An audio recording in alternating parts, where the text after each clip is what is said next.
Hey everybody, happy Monday. Hope everybody's having a great week and had a great weekend.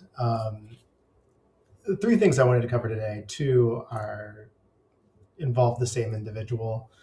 Um, but over the weekend, happened to see, just a bunch of people talking about AOC running in 2028. Um, that's great. Um, I think it's a complete distraction to talk about anybody in 2028. Maybe after the midterms, let's say we get into midsummer of next year, I think we'll have a real kind of view of who's running. Also, it doesn't matter. um, if AOC is running, that's great. The chances of her beating a JD Vance or a Marco Rubio is slim to none. Um, and so, all of these people just constantly talking about it all the time. Just stop. It does not matter. The entire conversation is just a distraction. Um, there are other things that we should be focused on, i.e., more things that are at home, like getting the Save Act passed, which it blows my mind that we can have votes for other things in the Senate, but they just can't seem to whip up enough votes to get this one done. Um, and in all honesty, they should just bring it to the floor, because if there's a Republican who decides that they want to vote against it, um, yeah, they're not going to be in the seat much longer. And if you can factor out like a Tillis, um, or a Cornyn, we don't necessarily need their votes. We have enough votes without them. John Fetterman would most likely vote for this. So um, I just don't understand, like, unless they're just protecting themselves, which it seems like it is. But we'll see. But again, all of this talk about people running in 2028, especially Democrats, now they're saying Abdul El Sayed is looking like a front runner. Yeah, no. Again, there's a I think where people get confused is when they just see charismatic individuals. They just assume that they're going to get a decent amount of the vote. I would say Obama is probably the is probably a good example of a charismatic individual, who, even to this day, if you go and watch him speak, even though he's saying complete BS, it's still like it's still a good, it's just like, oh wow, I saw Obama speak. Oh, that's pretty good. He's a very charismatic individual. He's also still relatively young, um, compared to some of our other presidents.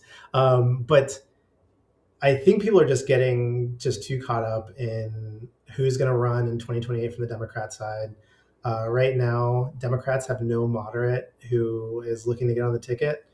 It's all far left individuals, whether it's Abdul Sayed, whether it's AOC, whether it's literally anybody else, even Gavin Newsom, who, by the way, is trying desperately to stay relevant, even though as every day passes, he just becomes more and more irrelevant. Um, and nothing that he's doing in California is making him look good in the slightest. So there is that. The other thing about AOC is, what has to do with AOC, is she put out this video over the weekend, talking about how she's going to be freezing her eggs. Now, that's her own personal decision. I don't know why she would post that online, unless she wants criticism, unless she was like seeking it. But there's a couple things here that are interesting, and I would also say not good, for women in general. Um, the first thing is, um, freezing your eggs costs a bit of money. um, AOC has free healthcare, um, free health insurance, via the government. It's free for her. Of course, we pay for that. So she has this afforded ability to go out and get something that's completely elective, done. And it's going to set a lot of people's expectations that, oh, this is something she's getting it done, I can go get it done. And then they see how much it actually costs, and then they go, oh crap, I can't actually afford this. That's one thing. She mentioned something about like, um, this administration is taking away people's ability to get abortions. This administration has not done or said anything in regards to abortion. Abortion was settled under the last term, under Biden's term, via the Supreme Court, which pushed it back down to the states.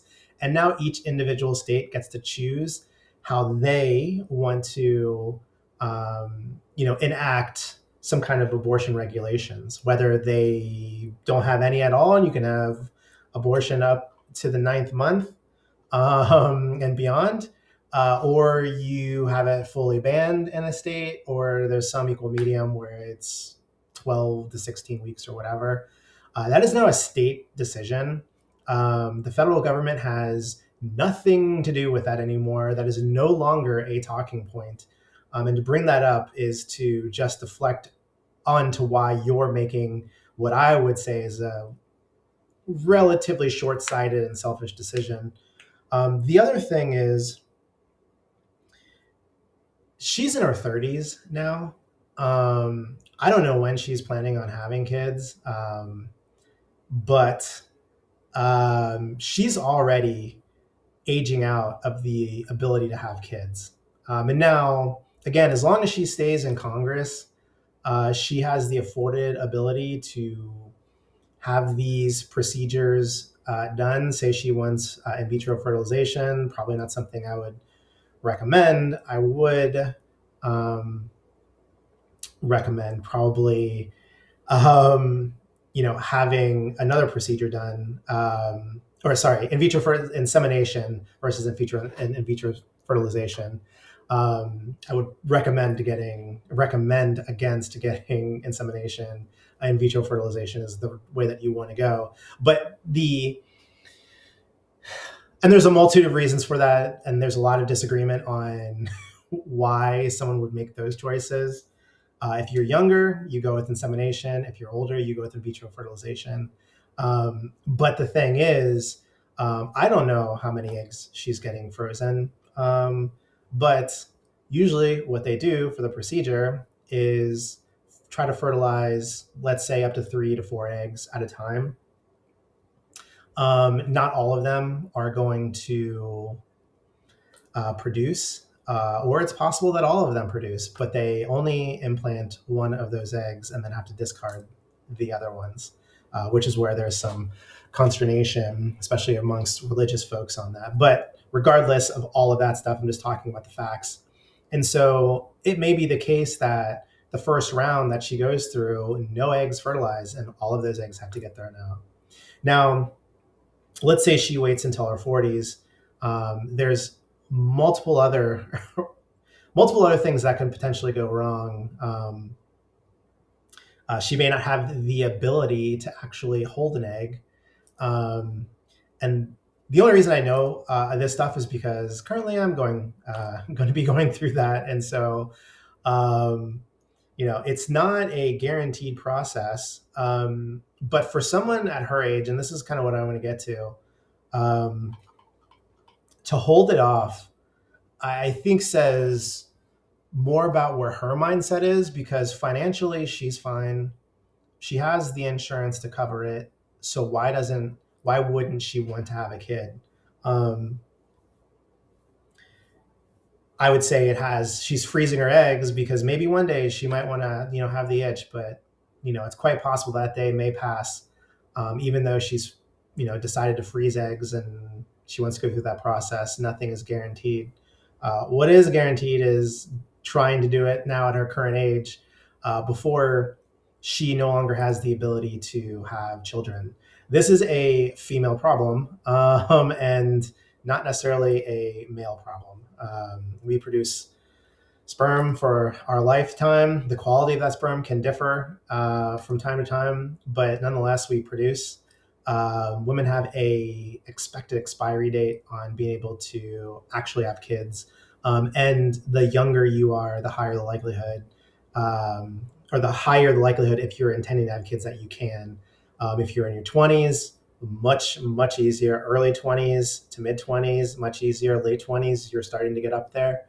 Once you enter your 30s, every year past 30 is exponentially harder than the year it was before.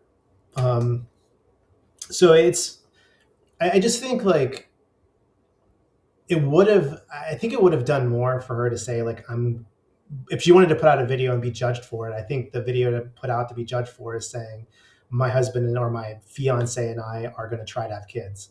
And then she should have documented that process. I think it would have been more impactful than going on and saying, here's a list of reasons why I'm not going to have kids right now, because I don't think this reason, that reason, this reason, that reason, and I'm going to freeze my eggs.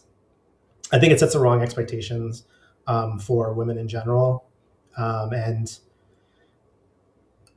maybe there's a time where she wants to have kids and she might not be able to. That's a reality that I'm having to, kind of grapple with a little bit. And I will say, if you're living in a big city, you're surrounded by a whole bunch of other people that are of like mindset, that just want to go out and have a good time and do all this other stuff. And it's not really like living in New York City is not conducive to having a kid. And it's kind of ironic. Like the more money you make, the less likely you are to have a kid. The less money you make, the more likely you are to have a kid, by accident or on purpose.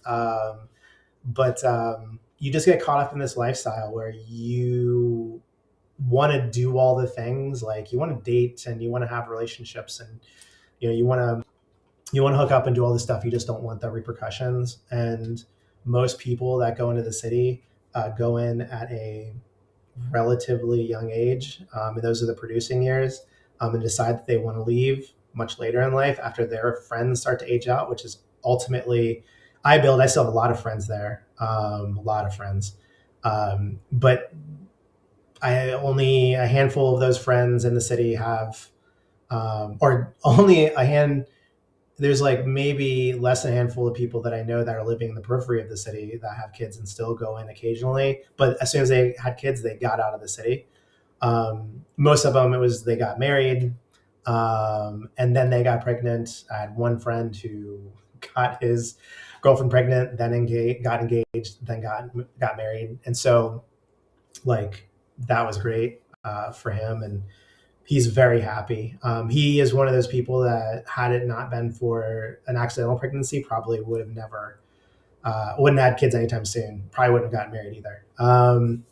But at any rate, New York City is full of people that are full of more so highly successful women that are very driven, that are never going to have kids, and also don't want to have kids because the world in which they're living in right now isn't conducive to it. And they're like AOC, where they're coming up with a bunch of excuses as to why they don't want to have kids.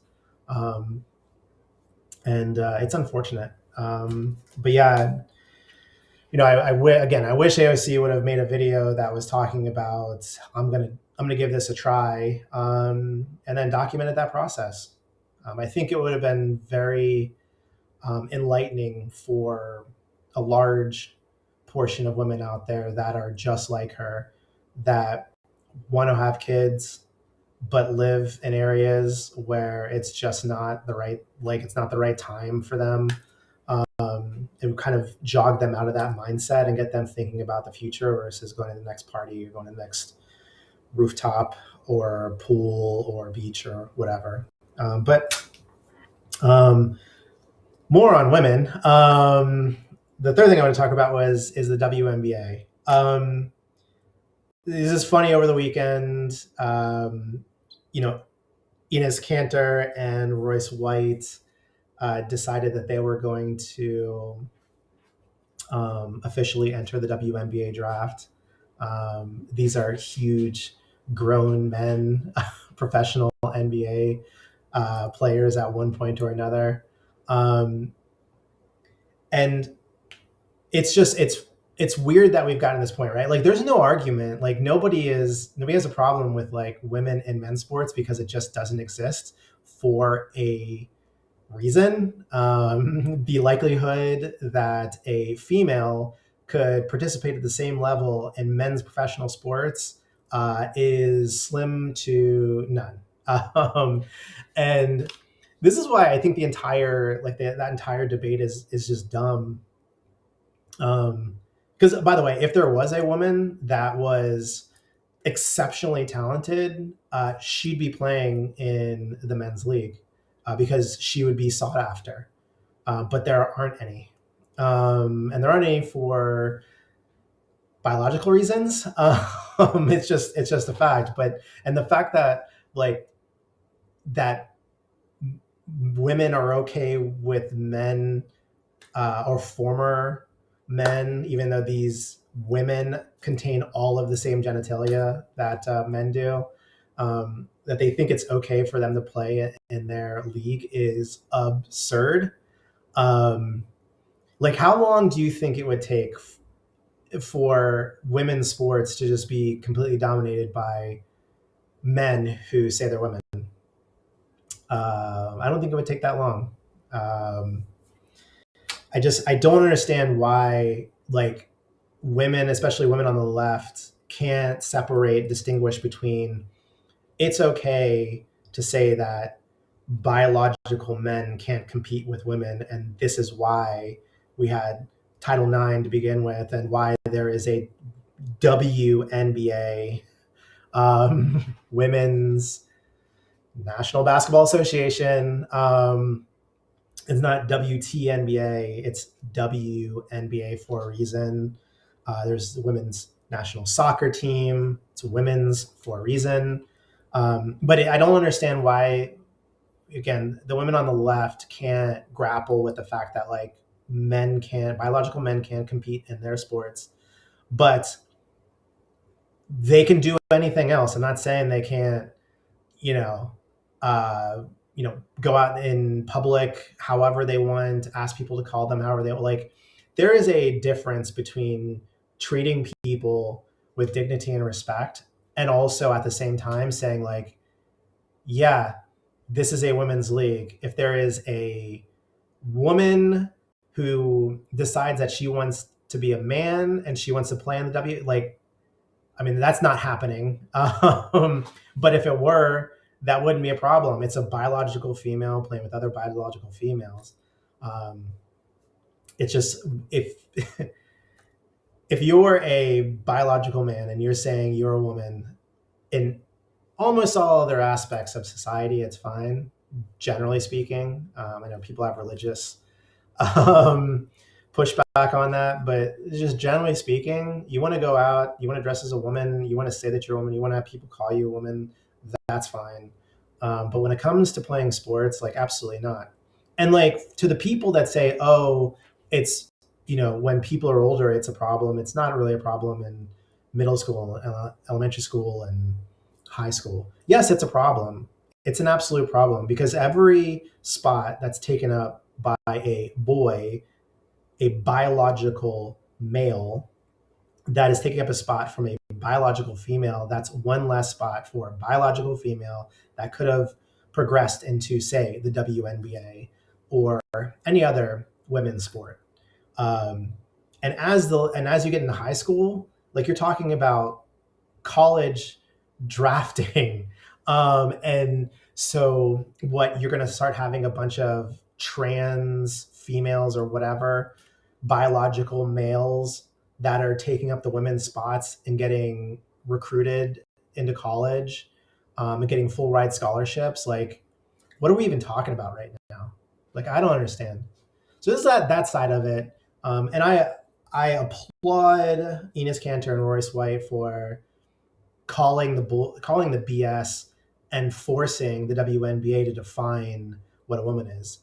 Now, there's also some people that were saying, um, there are no men in the WNBA right now, so it's not that big of a deal. Well, we don't know actually if there are any trans athletes in the WNBA currently.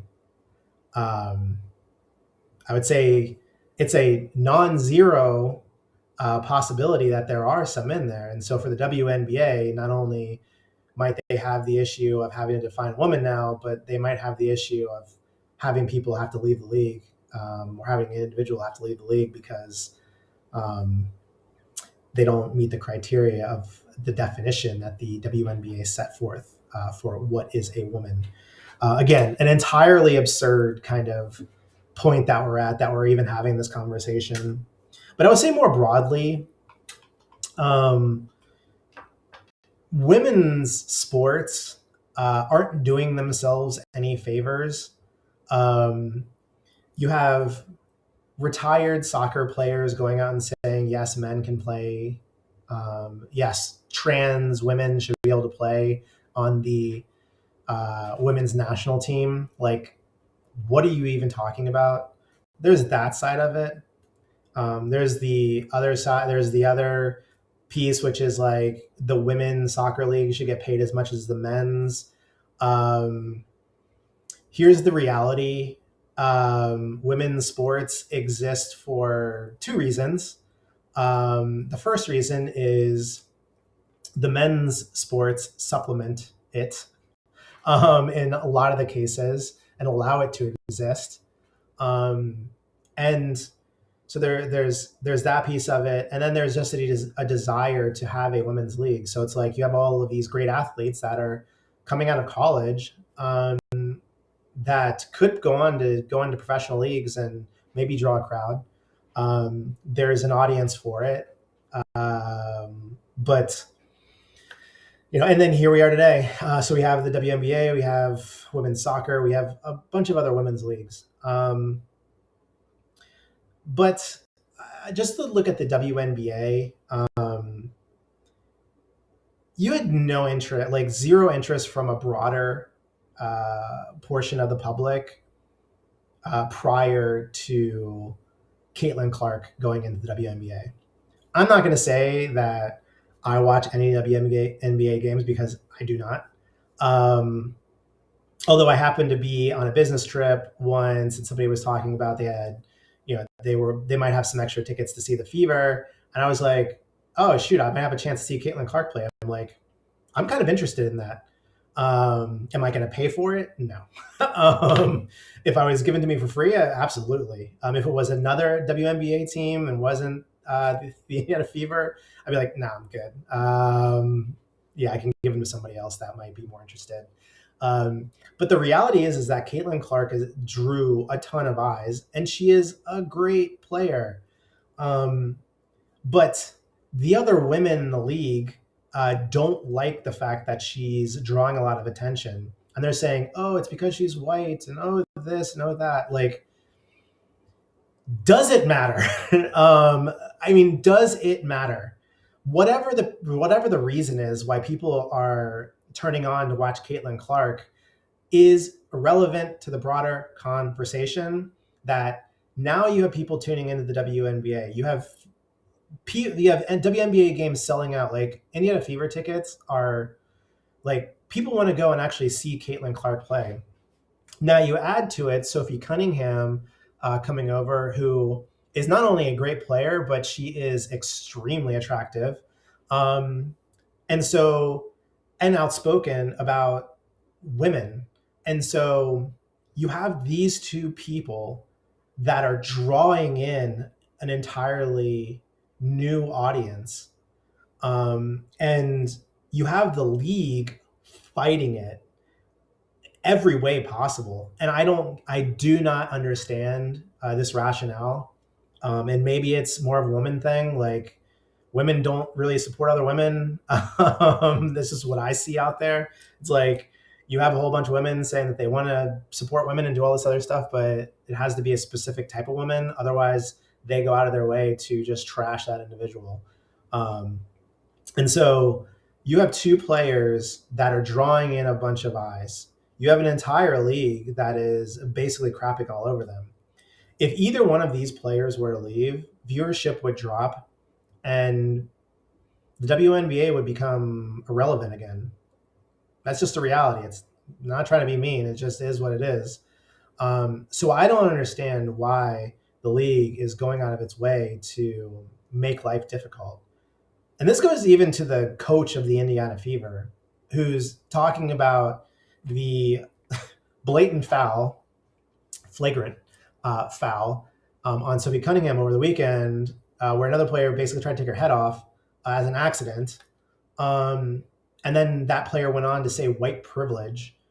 Um, the league needs to understand that they need to come down hard on these players that are making it, like the fact that that individual got ejected from the game and then went on to post that, like, should draw a suspension. That's just the way it is. And it should be a multi-game suspension because the league has to get it under control. Otherwise, they're enabling it. And it'll only get worse. Other black players are going to start to physically assault Sophie Cunningham and Caitlin Clark more. I mean, to the point where they get hurt, possibly, and then they're out. Viewership goes down. And then all of these same women are like, I don't understand why people aren't watching anymore. I don't understand why I can't make more money in the WNBA. Well, it's because nobody freaking wants to watch.